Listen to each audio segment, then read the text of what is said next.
اكتر بيزك انا بتسال عليه، واثقه من نفسك اكتر، يا ريت تستفادوا منها عشان هي البنت دي بتقول كلام حلو والصح. انا هاخده في الدولاب وهنزل بيه، بس جامعه فانكي شويه، بس مش بطريقه اوفر، مش وحش بس مش ستايل، عايز بنطلون واسع قوي عليه، بس ان انا كده طايره مع خيوط عبد الغفور البرعي، مش اي حاجه عماله على بطال اروح اشتريه. 20% خاص على كل حاجه عندنا، كمان شحن مجاني في كل انحاء مصر.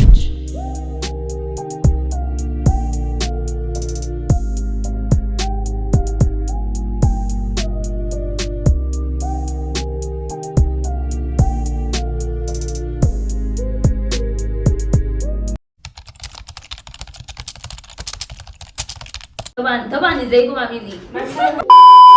السلام عليكم يا شباب، عاملين ايه؟ الاخبار؟ ما بقولش في ولا فيديو انا مين، بما ان في لوكيشن جديد، في تصوير نضيف، فاحب اعرفكم بنفسي. انا منور، بس ده اللي انا اقدر اقوله. لو عايزيني اعمل فيديو تعريفي لنفسي، عشان في كذا حد قال لي اعملي فيديو تعريفي، قولوا لي تحت في الكومنت. زي ما انتم شايفين من الباك جراوند الجميله دي، ايه رايكم؟ بس انا تعبت انا واختي على المنظر اللي انتم شايفينه ده. المهم، بما ان في ناس كتير قوي في سن الجامعه يتابعوني، هبدا مش فيديو اساسيات الجامعه، يعني مش هقول لكم ايه الحاجات الاساسيه، اديكم لبس لو رجع بيا الزمن ممكن البسه في الجامعه. فاللبس بتاع النهارده هو مش لبس بيزك، شويه في تاتشات بسيطه، بس مش تعملي مجهود عشان العربيه دي تعدي.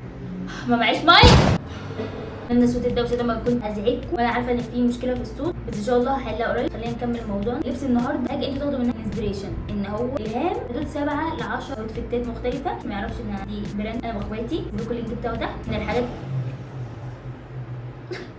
في حاجات من البراند هلبسها النهارده بطريقه خريفيه شويه، نشوف مع بعض هتبقى عامله ازاي، عشان هي حاجات نص كم بس. بيتل هو البراند بتاعي، لسه عاملينه ما كملناش سنه، لسه فاضل لنا حبه ونكمل سنه. ممكن يكون بالنسبه لي الفيديو ده كملنا سنه، عشان انا واحده مسؤوله كده، بقيت بتاخر قوي في الفيديوهات بتاعت اليوتيوب، لسه الشغف ما ماتش، ولسه عندي طاقه ان انا الف اكتر، مش حاسه ان انا برغي كتير قوي، يجي عليا وقت والله العظيم معظم الوقت كام. اول سنه دي هنسكيبها، باقي السنين كنت بروح مشاركه صراحه. انا دلوقتي ما اقدرش اعمل نص سنه كنت بعمل، تقول لك مثلا بيزكس، وتقول لك تيشيرتات، ودي حاجات مهمه عموما. براند لما انا عملت تيشيرتات نص كم كلهم كانوا بيسالوني عن البيزك اللي انا بلبسها، ما هو ما عندوش بيزك، بجد زعلتوني. شفت فعلا ان في ناس كتير ما عندهاش بيزك، او مش لاقي بيزك يكون حلو وخفيف. انا البيزك ده انا اقول لكم، البيزك ده اكتر بيزك انا بتسال عليه، علشان الماتيريال بتاعته شايفين عامله ازاي. انا بلبسه اصلا شتاء وصيف من زي ما جبت بقى تقريبا 3 او 4 سنين. حقكم تسالوني عليه، ينفع صيفي وينفع شتوي، هو مش تقيل ومش خفيف، مش كده بتسال عليه كتير. جايز لو عايزين نعمل لكم بيزكس في ميتال قولوا لي، رجعوا لي تحت يا جماعه. دي اول مره اتكلم فيها عن البراند بتاعي الصراحه، كنت عامله لكم قبل كده فيديو اللي كانوا فيه عن البراند، كنا ساعتها اجريسيف قوي، شكلنا متغير قوي. لما جيت اعمله كان شكلي اختلف تماما توتالي، فحسيت ان هو لا، حصل معانا مواقف كده، فانا كنت بحكيها بطريقه اجريسيف قوي، فحسيت ان هو لا، مش عايزه زي البراند بالطريقه دي. لو حابين نعمل لكم فيديو عن البراند ازاي بدا الدنيا والكلام، قولوا لي برده، قولوا لي عايزين تشوفوا ايه اصلا واعمل لكم ايه، قولوا لي اي حاجه. خلينا نخش في الموضوع على طول. انا هقوم مقيس كتير، فمش عارفه ليه برغي خلاص كل الاوتفيتات دي، اقول لكم نصايح ليكم انا كنت بديها لاصحابي، فيلا بينا. انا اوريكم اللبس اللي انا لابساه ده، هو ده الحاجات الاساسيه، يعني دي الحاجات الاساسيه اللي انت تروحي بيها في معظم الايام اللي انا بلبسه، ده اللي انا هروح له. ليه؟ اكون قايمه مقريفه، قايمه مش قادره، مش عايزه حد يكلمني، اقوم البس اي سويتش. السويتش ده حرفيا انا جايباه بقالي برده فوق ال4 او 5 سنين مع البيزك، ومش بتبطل. جايباه برده من شي ان. البيزك اللي انا قلت لكم في الاول شي ان. السويتش ده بلبسه صيف وشتاء، لان احنا في مصر عاده جو الساقعه مش بيطول، عاده مش بلبس عليه بنطلون جينز. لما بنزل حتى دلوقتي ما بلبسش حاجه جينز. الجينز ده لما بكون انا عايزه ابص بقى خلاص، يعني ما بقيتش بجيب بناطيل جينز، لان انا ما بقيتش بستحمله. انا جبته لان انا الفيت بتاعته عجبتني كده، جايبه كوس، هسيب لكم صوره هنا، بيبقى كده منفوخ من الجنب. خلينا برده نكون واضحين، لما بتكوني لابسه حلو ونازله تبقي واثقه من نفسك اكتر. وانا متشيكه بخش كده الجامعه ببقى جايه متاخر ومش هلم، قادره متاخره وداخله عايزين ايه، الناس كلها قاعده تتفرج عليا، فاللي هو بس كده محدش يبص لي، انا ما حدش يبص لي، نو يعني نو. فتعالوا نبتدي باول طقم ونشوف. فاول طقم معانا الوني ليه بليزر. يا جماعه اسالوني لو هتشتري فئه معينه من اللبس هتشتري ايه؟ هقول لكم بليزرات، لان البليزرات زي ما انتم شايفين بتخلي الجسم احلى، مش بتبين ديفوهات الجسم، بتخليكم شكلكم راقي. ولا انت شايفه ايه؟ انا مش بتسحر عشان الشبشب ما يبانش. شايفه ايه؟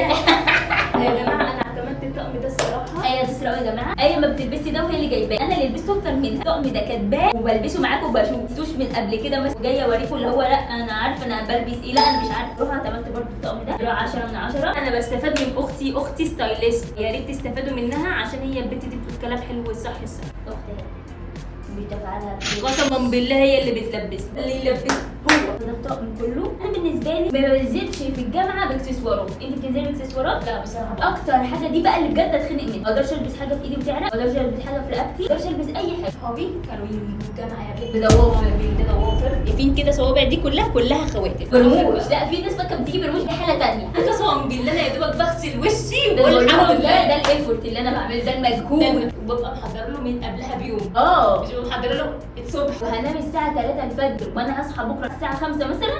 انا لازم اطلع لبسي قبل ما انام واكويه واكون جاهز عشان اصحى قلبي بتاخر حتى من غير ما اعمل كل ده. قسما بالله دي الاكسسوارات الوحيده اللي انا ممكن انصحكم بيها. ده من شي ان او يا جماعه، فدي الحاجه الوحيده اللي احنا محتاجينها يستثمروا فيها. والنضارات دي بصراحه اختي اللي كانت اختراها، النضارات دي اعتقد انها بتليق على اي وش. انا ما كنتش عايزاها تجيبها لان انا فاكره ان هي ما كانتش هتليق على وش، بس هي فعلا لا الفايب حاسب يا ابني كده، حاسب يا ابني كده، داخله خايفه محدش يبص عليا، لا تدوسي وانتي ماشيه. ثقه في اللي انا جايه. لا بس انا الصراحه لما هلبس الطقم ده هدخل الشميز من جوه. هو انتوا تدخلوا مرايه لما بصيت ان هو عامل طبقتين كده ابيض في اسود، انت محتاجه كل شويه تنزلي البتاع. ممكن انتوا تدخلوا الشميز جوه البنطلون يبقى احسن، على حسب برضه انتوا ايه تشوفوها عامله ازاي. الحاجه الاخيره اللي هضيفها هي شنطه سودا. بصوا يا جماعه، معظم التقمه ما بيليش عليها غير شنطه واحده، شنطه سودا. اكيد شنطه الجامعه بتبقى كبيره اكبر من كده، برضه كنت بروح بشنطه صغيره قد كده مني. وعادي الناس اللي بتعمل محتويات شنطه الجامعه ما اقدرش اعمل لكم حاجه زي كده، لان انا مش هحط حاجه في كده. انا الحمد لله ان انا اخده فلوس بالظبط. بحسبها هروح ب 50 هرجع ب 50 وما اكل ولا ما اكلش، حتى لو جوعت هناك ممكن اموت. انا اخدها بالسبب. يحصل بقى حاجه يحصل محتاجه، مالناش دعوه، ما عنديش حل انا في الموضوع، ما عنديش حلول. شنطه كروس هتبقى احلى الصراحه، تبقى كبيره شويه متوسطه يبقى شكلها احسن. ده انا نخرج بقى ننزل نخرج. مش هوريكم كوتشي لان انا مش لابسه كوتشي عشان صراحه مش قادره افرهد بقى كومنتات ورهقات وتفجيرات. احنا قربنا نوصل ل 1000. يا رب اكون نزلت الفيديو ده ونوصل 1000. لو وصلنا ل 1000 في الفيديو ده انا جدعان وصلوني الفيديو. هنزل لكم الجزء التاني لو وصلنا ل 1000. تعجبيني المهم ده الطقم قيموه.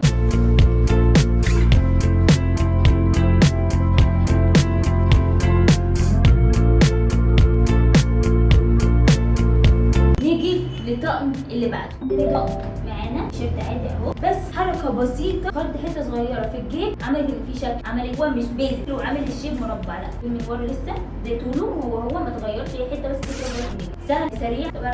ده اللي انا هاخده من الدولاب وهنزل بيه. انا قلت هعمل لكم ميكس بين الحاجتين، برده من الحاجات البيزك تعملوها حاجه شويه فيها حركه تخلي الطقم مختلف تماما. نفس النضاره، اي شنطه كروس عندنا عايزه بس اديكم فكره عن الطقم. شنطه نضاره دول اهم حاجه. عندكم شنطه سودا، عندكم شنطه بيج، عندكم شنطه لون يكون شبهكم. مثلا انا عندي شنطه مبيتي. ليه انا عندي شنطه مبيتي؟ عشان انا معظم لبسي مبيتي، لبسي بينك مثلا، فخلاص انا هجيب شنطه لونها بينك. اللون اللي انا بدخله هو ده اللي هجيب الشنطه فايبرنت شويه عن الشنط البيزك.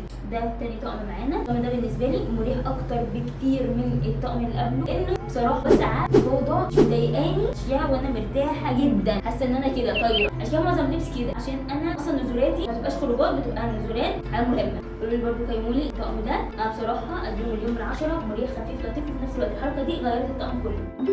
اهلا بكم يا جماعه من حوالي موسكو. التيشيرت ده بتاع ميتال البراند بتاعي، احنا عاملين بصوا. قلت طب ما تيجوا نجرب خريفي شتوي. ايه بقى ايه القرف اللي انت هتعمليها؟ بس تراستي ذا بروسيس. لما حطيت الشنطه النبيتي، لما حطيت الطرحه البيج خليت عند الغفور البري، حاسه ان انا لا انا مسافره لندن. نضاره بني يا بنات. لما لما كده هو ده بالنسبه لي انا عاجبني قوي الصراحه. ومره البس الوان تخيلتش ان هم يليقوا على بعض، بس انا كنت حاطاهم في دماغي حاسه ان هم يليقوا على بعض. لما حطيتهم على بعض تشم وتقول في حاجه بتقول حاجه. صراحه بموت، بروح اصلا مقللينها عشان الصوت. فما بالكم بقى الغفور البرعيز مفيش هوا حاجه. كمان لو لبست بنطلون نفس الدرجه دي بقى احلى واحلى. بالنسبه لي الطقم ده كمان 10 من 10. لما ابتديت وانا بدي الطقمه بتاعتي كلها 10 من 10. قولوا لي انتوا الكلام. انت ليه بتعملي معايا كده؟ انت ليه بتعملي معايا كده؟ الديكوريشن اللي انا تعبانه فيه الناس اللي كانت فاكره اللي بنص كم بتاعتها لازم كارينا نونو ماما. اهم حاجه الستايل. فعشان كده اعملوا لي فولو. فعشان كده اعملوا لي فولو. كل حاجه غريبه مش لاقيين لها حل، عندي انا الحل.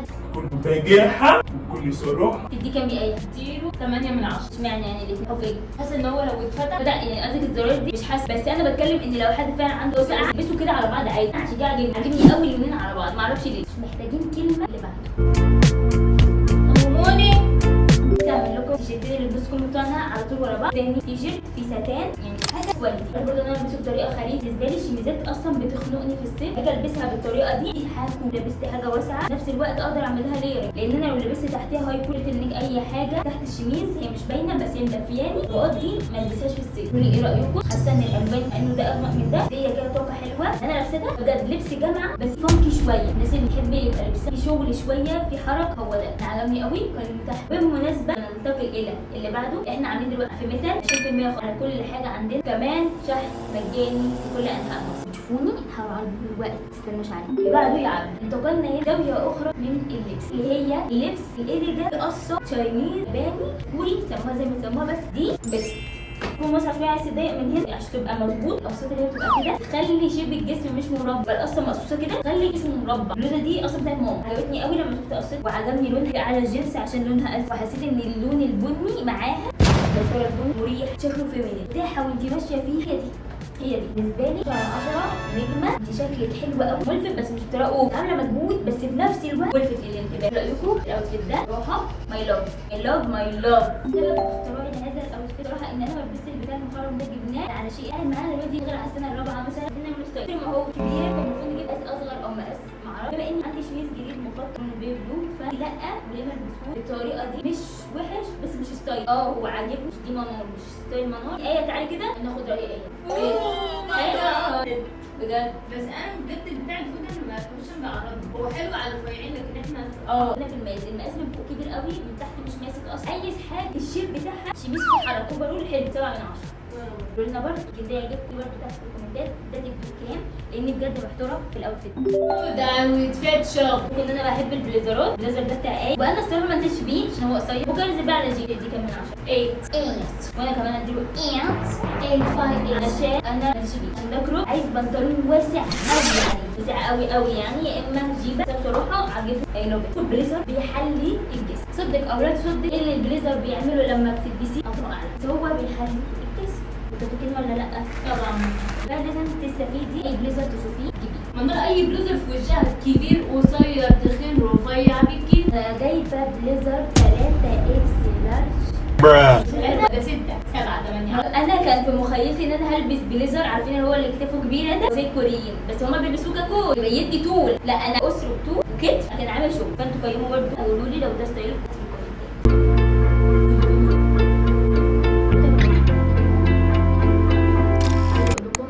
لازم القطع انا بشوفها مثلا تعجبني اجيبها. اللبس اللي انا وريته لكم من شويه يعتبر انا حاجات ما بلبسهاش، حاجات مركونه عندي وما بعملهاش ستايلنج، مش عشان حاجه، بس انا بتكلم ان انا قدرت ان انا اطلع الحاجات القديمه اللي عندي واعمل لها ستايلنج واطلعها بشكل حلو، فاهمني؟ فده اللي انا عايزه اتكلم فيه، ان مش لازم كل حاجه اشوفها وكل حاجه جديده اروح اجيبها. طب انا ممكن اصلا اخد افكار من بنترست. واجي على بنترست بلاقي بنت مثلا لابسه حاجه شبه الحاجه اللي عندي، طب انا ليه مش بلبسها زيها كده واقوم واجرب؟ مثلا الاوتفيت ده مثلا انا شايفه ان ناقصه حاجه اساسيه بس هتفيدني في كذا حاجه. يعني مثلا ناقصه شميز ابيض، انا ما عنديش شميز ابيض، فعلا الشميز ابيض لو جبته هيفيدني، ده اللي هيساعدها اجيبه. لكن مش اي حاجه عماله على بطال اروح اشتريها. يعني ممكن نلاقي في دولابنا ده كنوز، وفي الاول في الاخر برضه ما نروحش نشتري الحاجات الترند قوي اللي بيجي لها فتره خلاص، واللي هو انت لو لبستيها تشوف كده نقعد نضحك. لازم ننقي الحاجات تفضل معانا فتره طويله على مدى بعيد. الوان اساسيات، فين طبعا السواد اللي ورايا، فعايزه احاول بصراحه ادخل الوان ثانيه. نحاول نشتغل في الميتال ان احنا نطلع لكم لبس الكواليتي بتاعته حلوه، في نفس الوقت اسعار معقوله، وفي نفس الوقت تكون حاجه فيمينين شويه، حاجه انا نفسي بحتاجها ما بلاقيهاش في السوق، لانها الصراحه سبورتي او ستريت ستايل، بس عايزين نتجه للاتجاه فعلا شاحح في السوق. مفيش حد بيعمل الحاجات مودست بطريقه شكلها فعلا حلو، ما تبانش مبهوقه على الجسم.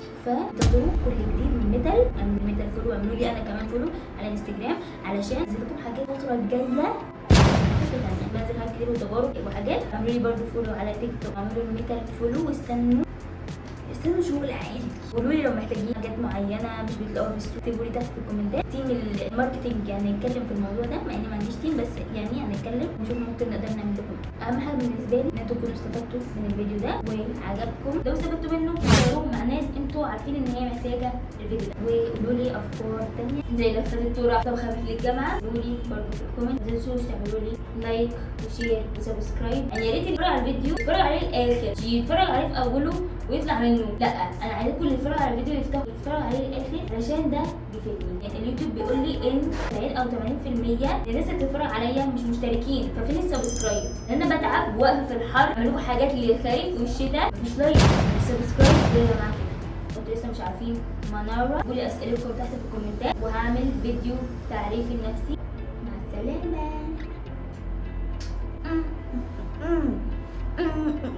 خشي الجامعة كده لهم انا موجودة، شوفوني بس انا مش شايفاكم، تمام؟ حبي نفسك يا بنت انت وهي. انا ما اعتقدش ان في ولد يتفرج على فيديو زي ده، بس ما علينا. حبوا نفسكم، ما تسمحوش لحد يقلل منكم.